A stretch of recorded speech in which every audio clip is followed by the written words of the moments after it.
What if the path that you're most afraid to walk is the path that gets you closer to love, to self-love, to the experience of love that is God, to the unconditional knowing that all of you is fully accepted. One of the things that has been the most revealing and revelational. I don't think that's a word. Anyways, for me is that our greatest gifts are really hiding in the shadows we don't want to face. I was very fortunate to be exposed to this idea fairly young, again in a 12-step environment, which was my earliest exposure to spiritual ideas. And I remember a speaker explaining about one of the most difficult steps in the 12 steps, which is taking it's step 4, which is taking your own moral inventory and really being willing to look at your part in every situation. Now, I was in Al-Anon. I was in the friends and family of alcoholics part of 12 steps. So I wasn't the addict or the alcoholic. And like many, I joined to figure out how to deal with the addicts and alcoholics in my life. If you have never experienced these rooms, the healthy rooms will turn it around on you very quickly and force you to realize, if you're willing, that you have a part too, and that the only way to escape your suffering is to actually take the personal responsibility for your side of the street, what's inside your hula hoop. And I'm so grateful every day for those lessons early in my 20s because they set a foundation of sovereignty and personal responsibility that has grown my spiritual pathway and my life ever since. I am Jamie O'Connor. I'm your guide today. This is 365 days of rewiring your brain for miracles for the spiritually curious high achiever. I'm so glad you're joining again today. I truly got the opportunity to hear this for the first time when I was 25, I believe, and I was at a 3-day event. And this speaker totally changed my life. She was a recovered addict. And one of the areas that most people stop when they're doing 12-step work is taking personal inventory. It's just too scary to look at all of the places that you might be responsible for other people's pain and for your own pain. And yet, that work is the exact work that opens up the freedom of life and love. And when we are doing the work as we started doing yesterday, to be willing to see, what we're really asking to see is being willing to see all of ourselves and be willing to see all of others from a lens of love. To remove the layers of shame that have been built around these parts of ourselves and these parts of others, so that we can actually be seen and see others as the whole.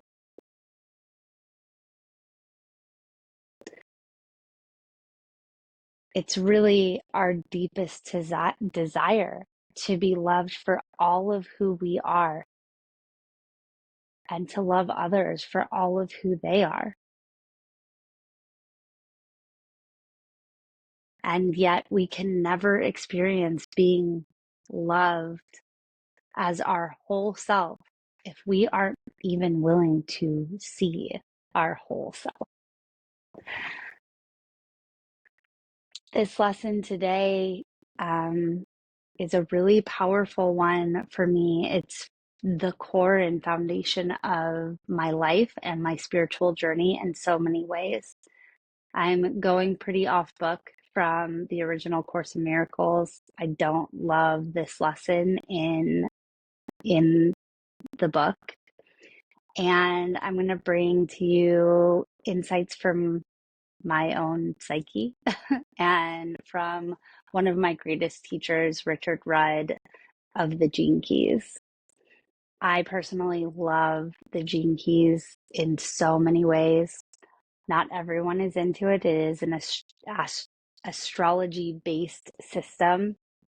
It has changed my life completely and has given me a framework for self that allows me to open up and see and be willing to see the darkness and the potential that exists within it. The Gene Keys has a framework that moves from frequencies of darkness and shadows to gifts to the highest frequency of the city, which is like the highest consciousness. Back when I was doing that 12-step work and I heard this woman speak, she spoke to this idea that our step 4, we are taking a moral inventory of our character defects according to the 12 steps. Again, a term I don't love and I never resonated with it. So that's why when this woman spoke, and she spoke of our character defects actually being our greatest gifts. We were just never taught how to use them, or we were shamed for them, or in some way we shamed ourselves for them.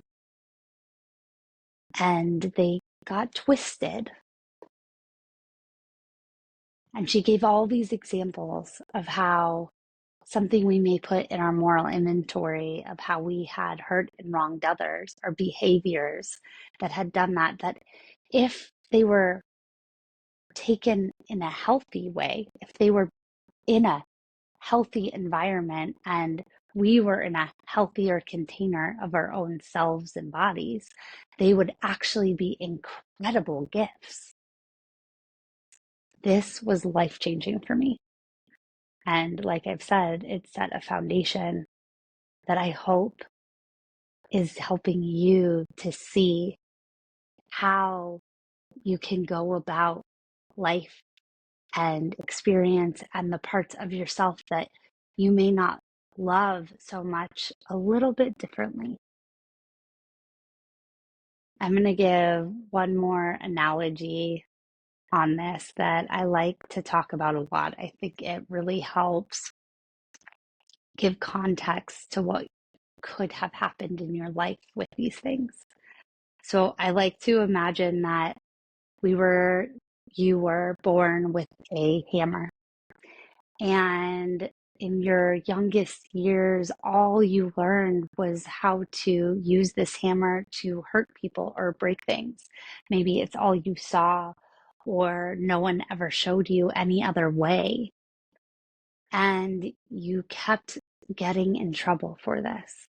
Or the feeling you got when you used that tool that way was that of shame and guilt. And so, of course, you started to bury the hammer. You started to put it away so you couldn't access it anymore, despite it feeling like it was a part of you, an attachment to you. And you put it in the closet and it still kept coming out. And so you buried it in the backyard, and then occasionally you just kept pulling it back out. And so you gave it to your aunt 3 states away and asked her to put it in the basement. And, for a very long while, you didn't really see it yourself. Other people saw you use it occasionally, but maybe you were not really that aware that you still used it on the occasional time. But then you start looking around and you start seeing people using hammers. but they're not using hammers to hurt people or break things. They're using the hammer to build a house. They're using the hammer to build the very thing that you have likely been looking for all along, which is a place, a container to feel fully safe as yourself. And now you start to take the small steps to pull that hammer back out and to accept the impulses that you've always had to use the hammer and start to retrain yourself for how to use it.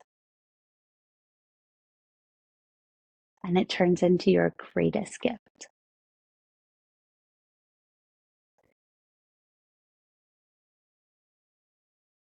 And this is why we want to be willing to see fully, to be present with what is completely in our lives today and always.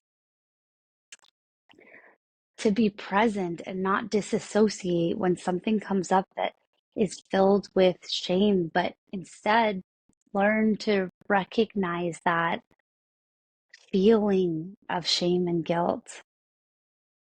Thank it for being there and trying to protect you for all these years, and tell it, I no longer need you. I'm willing to see. I'm willing to see. Because if we can be present with the darkness, then we will start to see the light. It will just exist. It's like the yin and yang. When you think of that symbol, it is whole and encapsulates both the light and the dark because they both have to exist. And when you look at the symbol, the dark still has one spot of light, and the light has one spot of dark because they are whole and they're interconnected always. And if we are unwilling to look at the shadow, if we continue to bury it away, if we continue to say it's wrong and should not be here, then we will never fully see ourselves. We will never fully see ourselves through love, and we will never truly see through love. If we never see through love, we can never create truly through love.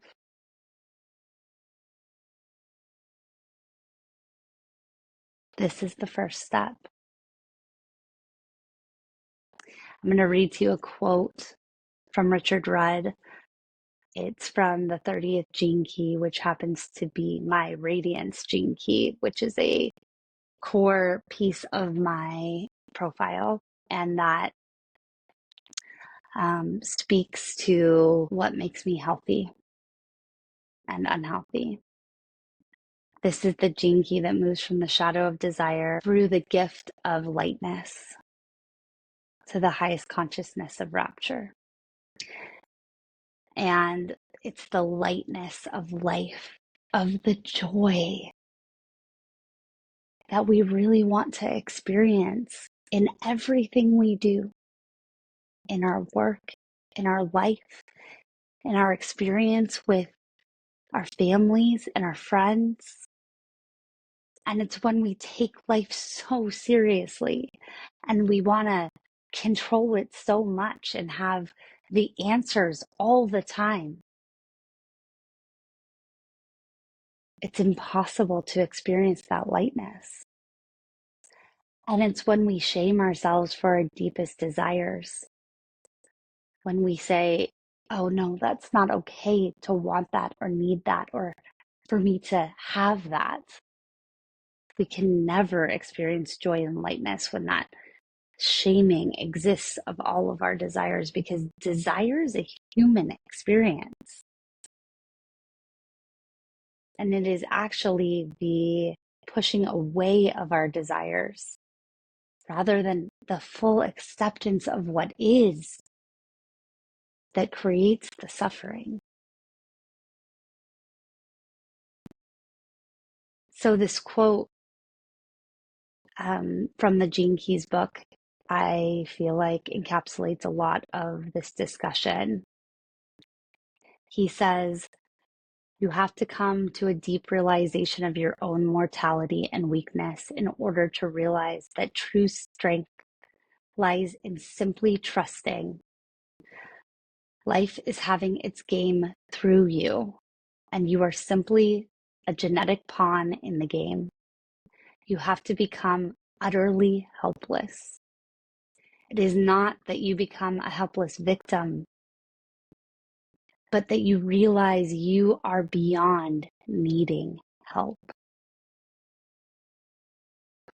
And then the magic happens. You discover you can enter into the expanded state of consciousness that is guiding the overall game.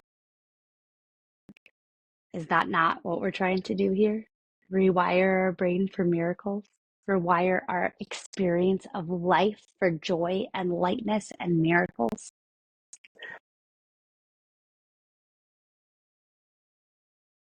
So today we continue to ask for the willingness to see.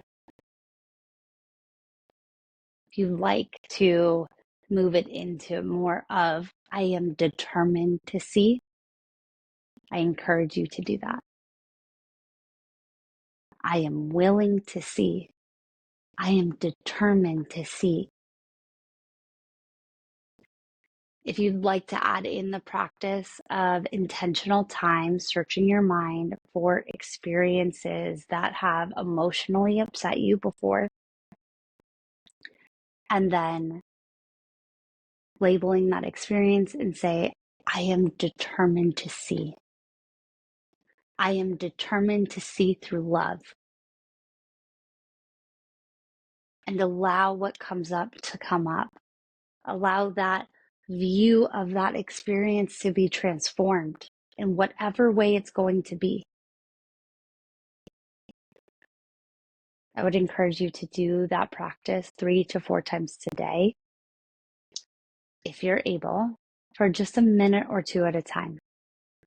Searching your mind for any experiences that come up that have caused you emotional turmoil, suffering, pain, trauma.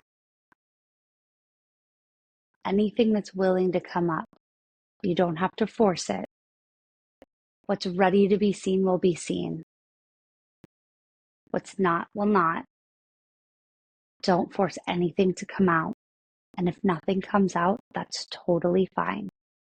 You can take any situations through the day, take a pause in a moment and say, I'm determined to see. I'm determined to see through love. Again, if I'm determined to see feels too much, you can say, I'm willing to see. I'm willing to see through love.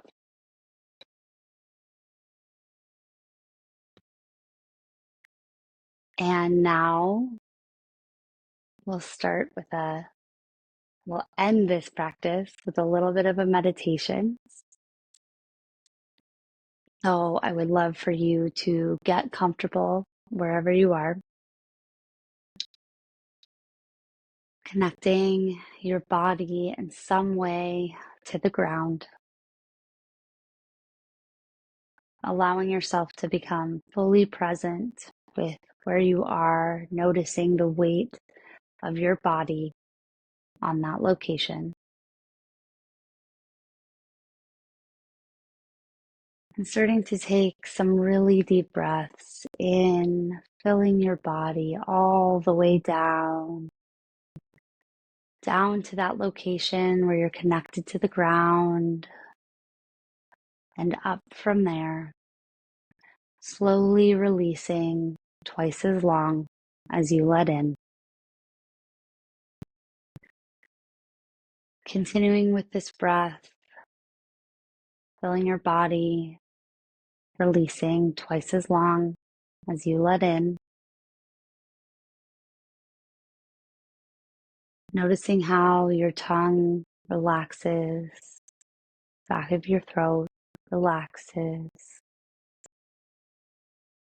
and how your body just melts into the space that you're in.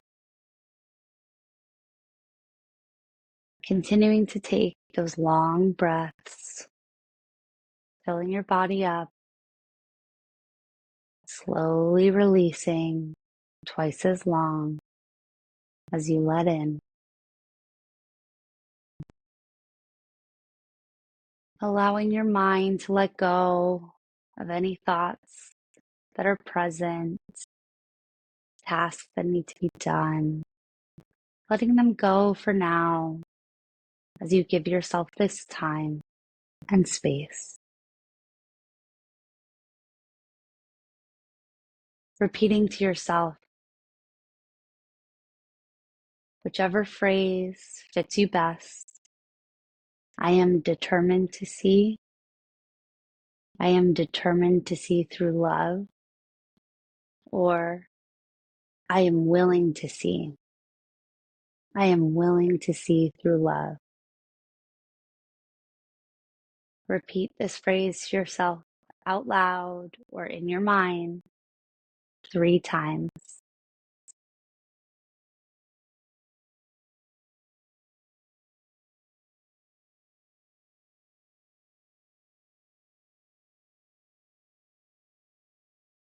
And allow whatever comes to arise. And as you allow yourself to witness, feel free to repeat the phrase, to see through love.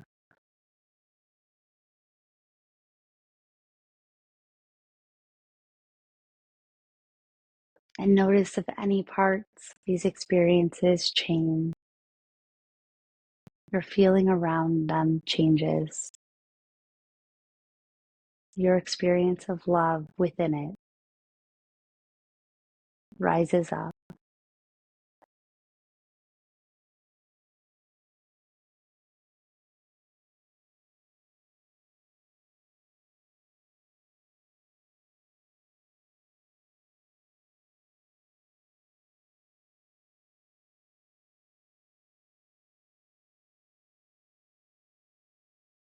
And now I want you to take a deep breath in and out.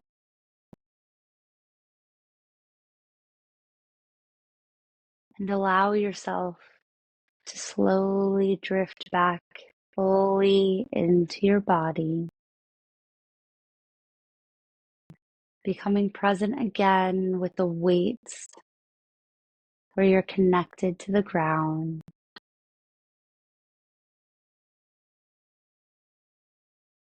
Feeling the energy and the presence of being here, the joy of being human. Thanking yourself for showing up today for yourself, for your loved ones, and for the world.